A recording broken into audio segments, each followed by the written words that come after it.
Viewers, 9 August আজকে আমি আপনাদেরকে দেখাচ্ছি। আপনারা জানেন যে 5 আগস্ট গণ অভ্যুত্থানের মধ্য দিয়ে সরকার পতনের পরে এবং 8 আগস্ট কিন্তু অন্তর্বর্তীকালীন সরকারের প্রধান হিসেবে ডক্টর ইউনূস সাহেব দায়িত্ব পালন করেন এবং নতুন সরকার গঠিত হয়। তো এই পরিস্থিতিতে আমরা যেটি দেখেছিলাম, কোটা সংস্কার আন্দোলন যখন চলছিল তখন কিন্তু নিরাপত্তার স্বার্থে ঢাকা এলিভেটেড এক্সপ্রেস ওয়ে যেটি রয়েছে এয়ারপোর্ট থেকে একদমই হাতিরঝিল পর্যন্ত সেটি বন্ধ করে রাখা হয়েছিল। তো সেই প্রেক্ষাপটে আমরা আজকের এই পরিস্থিতিতে, অর্থাৎ সরকার গঠনের পরে এই আজকের এই পরিস্থিতিটি আপনাদেরকে দেখাচ্ছে। কিন্তু আরেকটি বিষয় আপনাদেরকে একটু অবগত করতে চাই যে এই যে টোলটি টোল যেটি রয়েছে এলিভেটেড এক্সপ্রেসওয়ের, আমি এই মুহূর্তে বনানীর ক্রসিংটা আমি বাইপাসটি কিন্তু ক্রস করছি।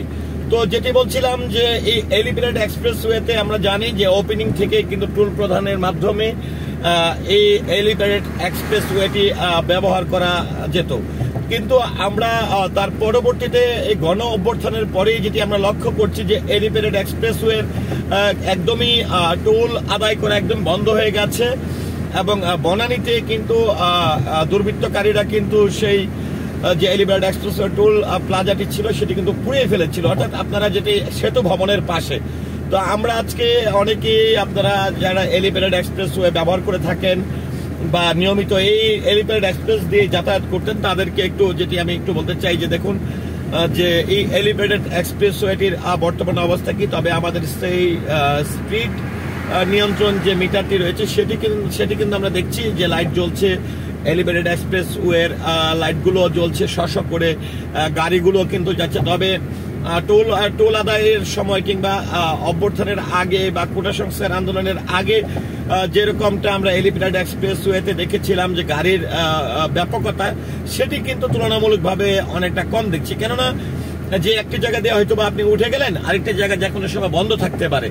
তারপরও আমি নিজেও কিন্তু এই 5 তারিখ থেকে একদমই 8 তারিখ পর্যন্ত শুধু দেখেই যাচ্ছিলাম যে এলিভেটেড এক্সপ্রেসওয়েতে কিছু কিছু গাড়ি চলছিল। তবে আজকে আমি নিজেই কিন্তু এলিভেটেড এক্সপ্রেসওয়েতে আমি একদম যদি বলতে চাই গল্ফ ক্লাব অর্থাৎ কর্মীটোলা হাসপাতালের ঠিক সামনে থেকে কিন্তু আমি এই এলিভেটেড এক্সপ্রেসওয়েতে উঠেছি এবং সেখান থেকে ইউটার্ন করে এসে কুড়িল বিশ্ব রোড থেকে মূলত যাত্রাটি শুরু করেছে। তো ভিউয়ার্স, আমরা আপনাদেরকে সেই পরিস্থিতি দেখাচ্ছি। আমি এই মুহূর্তে যে জায়গাটিতে আছি তার নিচের জায়গাটা কিন্তু বনানী কাকুলি এবং আমার এই আস্তে আস্তে করে কিছুটা উঁচু জায়গায় যাচ্ছি। সেই উঁচু জায়গাটি একদমই হচ্ছে মহাখালীর যে রেল লাইনটি রয়েছে, রেল ক্রসিং, সেটি কিন্তু একদমই নিচে। তো এখান থেকে বাম পাশে কিন্তু মহাখালীতে নেমে যাওয়ার রাস্তাটি রয়েছে এবং এখান থেকে 2.8 কিলোমিটার যাওয়ার পরে কিন্তু হচ্ছে হাতিরঝিল, অর্থাৎ মগবাজার মহাখালী যে সংযুক্ত সড়কটি হাতিরঝিলের মাথা যেটি কারওয়ান বাজার থেকে যুক্ত হয়েছে সেই রাস্তাটি। তো এখান থেকে দেখুন যে 1.4 কিলোমিটার হচ্ছে ফার্মগেট। তো দেখুন এখানে দেখুন গাড়ি কতটা বেপরোয়া ভাবে চলছে। যেখানে গতি নির্ধারণ করা আছে 60 কিলো, সেখানে সর্বোচ্চ 80 কিলো চলতে পারে। কিন্তু আমার যেটি ধারণা যে এই গাড়িটি যে গাড়িটি এখন আমাকে ক্রস করে গেল, সে বাংলাদেশের রাস্তায় এই গাড়ি এত গতিতে চলার কোনো নিয়ম আছে কিনা আমি জানি না। আরেকটি বিষয় যদি বলতে চাই যে এলিভেটেড এক্সপ্রেসওয়েতে কিন্তু আপনাকে দাঁড়ানো, আড্ডা দেয়া বা এগুলো কিন্তু নিষেধ রয়েছে। এখানে আপনারা লক্ষ্য করছেন যে বাম পাশে আমরা দেখছি যে উচ্ছৃঙ্খল টাইপেরই আমি বলবো যে ছেলেমেয়েরা এসে অনেকটাই পার্কের মতন করে গড়ে তুলেছে। হ্যাঁ, তো এইটি আসলে নেহায়েত আমি বলবো খারাপ একটি বিষয়। এখান থেকে ফার্মগেট 500 মিটার, হাতিরঝিল 1.6 কিলোমিটার। তো আমি যে বিষয়টি বলবো যে এই এলিভেটেড এক্সপ্রেসওয়েটি কিন্তু গণ অভ্যুত্থান হোক, সরকার পতন হোক আর যাই হোক, নতুন সরকার গঠিত হয়েছে, কিন্তু এই সম্পদটি কিন্তু আপনার আমাদের রাষ্ট্রের সম্পদ। তো সেটি কিন্তু রক্ষা করার দায়িত্ব আমার, পরিচ্ছন্ন রাখার দায়িত্ব আমার, সবকিছু কিন্তু আমাদের। কারণ আজকে হয়তো বা এলিভেটেড এক্সপ্রেসওয়ের সেই ইয়েটি নেই, যেটি বলবো যে টোল প্লাজাটি নেই, কিন্তু হয়তোবা সামনে সেই টোল প্লাজাটি আদায় করা হবে। দেখুন ভিউয়ার্স, আমি যেটি বলছিলাম যে আমরা দেখেছিলাম যে এয়ারপোর্ট থেকে হাতিরঝিল পর্যন্ত খোলা ছিল, কিন্তু হাতিরঝিল পর্যন্ত আসলে বন্ধ করে দিয়েছে একদমই। আমি হয়তোবা এখন একদম নেমে যাব হচ্ছে ফার্মগেটে।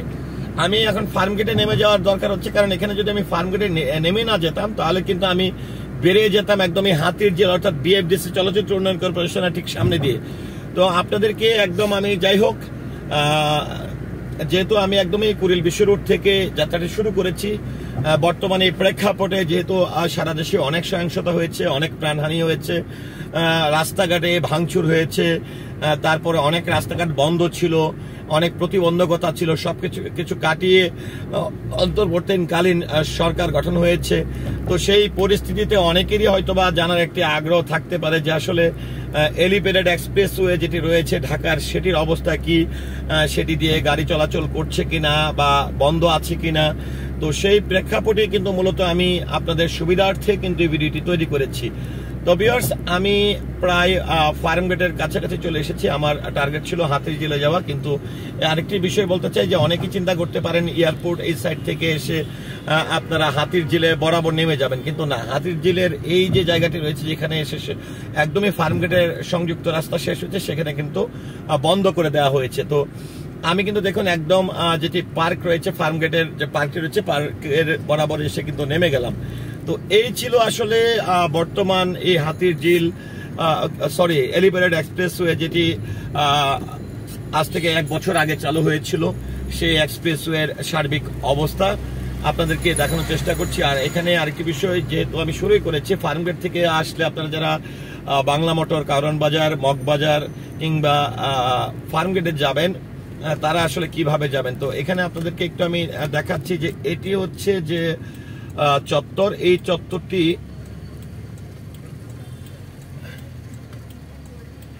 চত্বরটি হচ্ছে যেটি খামার বাড়ি, ঠিক আমার বাম পাশে কিন্তু রয়েছে সংসদ ভবন। তো এই সংসদ এলাকার বাম পাশটি রয়েছে। তো এখান থেকে এসে আমরা কিন্তু যাচ্ছি ফার্মগেটের দিকে। তো যারা এলিভেটেড দিয়ে এসে ফার্মগেটের দিকে যাবেন তাদেরও কিন্তু একটি ধারণা হয়ে যাবে আমার এই ভিডিওটির মাধ্যমে। তো আমি খামার বাড়ি, বাম পাশে হচ্ছে খামার বাড়ি, সেটি ক্রস করলাম, করেই যে ফার্মগেট যে এলিভেটেড মেট্রো রেলের যে স্টেশনটি রয়েছে ফার্মগেটের, সেটির নিচ ধরে কিন্তু আপনাদেরকে আমি ফার্মগেটের দিকে নিয়ে যাব।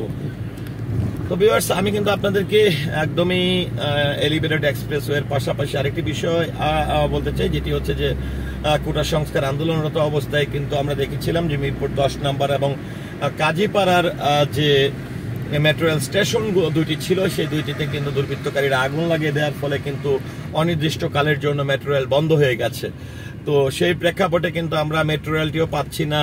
আর যেহেতু আমার যেটি মনে হয় যে টোল প্লাজা বন্ধ হওয়ার পিছনে এলিভেটেড এক্সপ্রেসওয়ের একটি কারণ হচ্ছে যেহেতু এটি নেটওয়ার্কিং এর ব্যাপার রয়েছে, টেকনিক্যাল কিছু ব্যাপার রয়েছে টোল আদায়ের, সেই জায়গায় যেহেতু কোনো হিসাব নিকাশের বিষয়টি রয়েছে, সেক্ষেত্রে যাতে করে এখানে আসলে কোনো ধরনের কালোবাজারি বা দুর্নীতিবাজ বা কেউ যেন অসৎভাবে টাকা কামিয়ে নিতে না পারে, সে কারণেই সম্ভবত সেটাকে আসলে বন্ধ করে রাখা হয়েছে। তো ভিউয়ার্স, এই ছিল একদমই এলিভেটেড এক্সপ্রেসওয়ে নিয়ে আমার ভিডিও চিত্র এবং তথ্য ফার্মগেট পর্যন্ত। আল্লাহ হাফেজ।